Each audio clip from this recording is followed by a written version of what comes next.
bankruptcy case this week, I should say, actually involved a client. He signed up with us, a client that during the pandemic had lost his job. He was making a six-figure salary, lost his job. When that happened, he fell behind on his child support because he was just receiving unemployment. I will tell you, in bankruptcy court, I think the most savage, sometimes illogical attorneys that we deal with are the family law attorneys on issues like this. In bankruptcy, I always, when I talk with my colleagues, bankruptcy, for the most part, people are pretty logical. I think, people, especially even creditors, people are just trying to figure out how to get paid, how to work something out. And so it's very nice. I always say that we're kind of in a bubble in bankruptcy, especially here in Georgia. We have a really great bar, and it's a great place to practice bankruptcy law because we're trying to find solutions.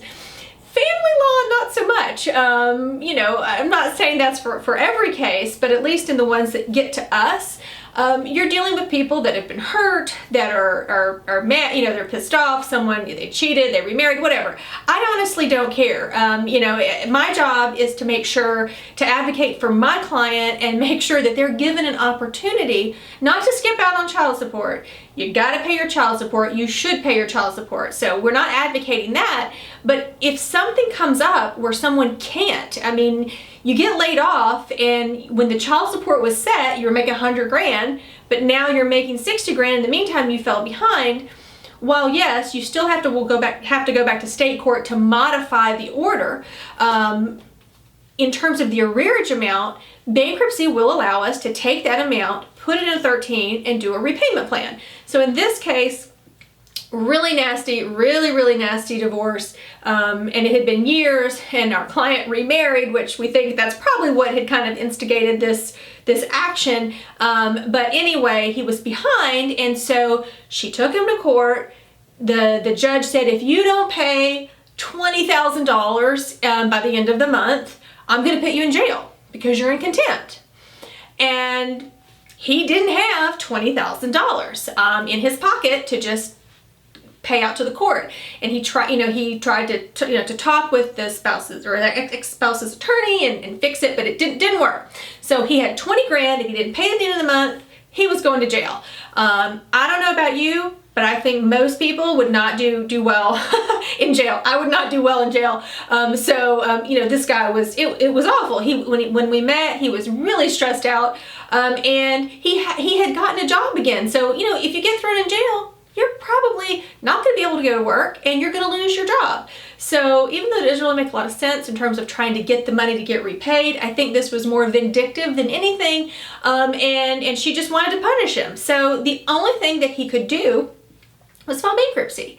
And I will tell you, I don't know how many of my family law attorney friends that I'll talk to, and I'll say, when you get too aggressive, especially someone that really doesn't have it, you get too aggressive, they file a bankruptcy, you're really doing your client a disservice, because now your client's going to sit and wait 5 years to get this arrearage paid, when a lot of times some of these folks, they just need a few months. So in this case, our client was really happy because we were able to file the Chapter 13. We set up a repayment plan for what he'd fallen behind on. He was fine with that. He could manage that. He just couldn't manage $20,000 at the end of the month. He was really, everything worked out.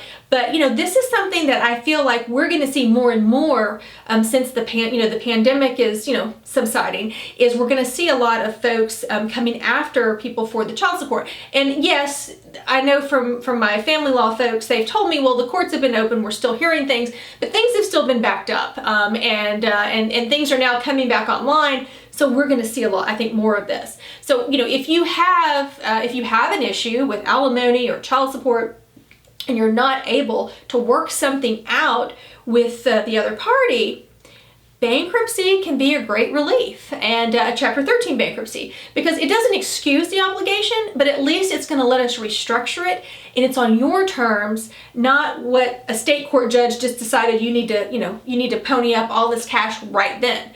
So anyway, if you have any questions about bankruptcy, about child support, alimony, how they're affected with bankruptcy, do not hesitate to contact us. I can talk about bankruptcy all day long, and I'm happy to share our past experiences and how we can help clients with this, because like I said, our client was really, really happy. It had been stressful for him, it had been stressful for his new wife.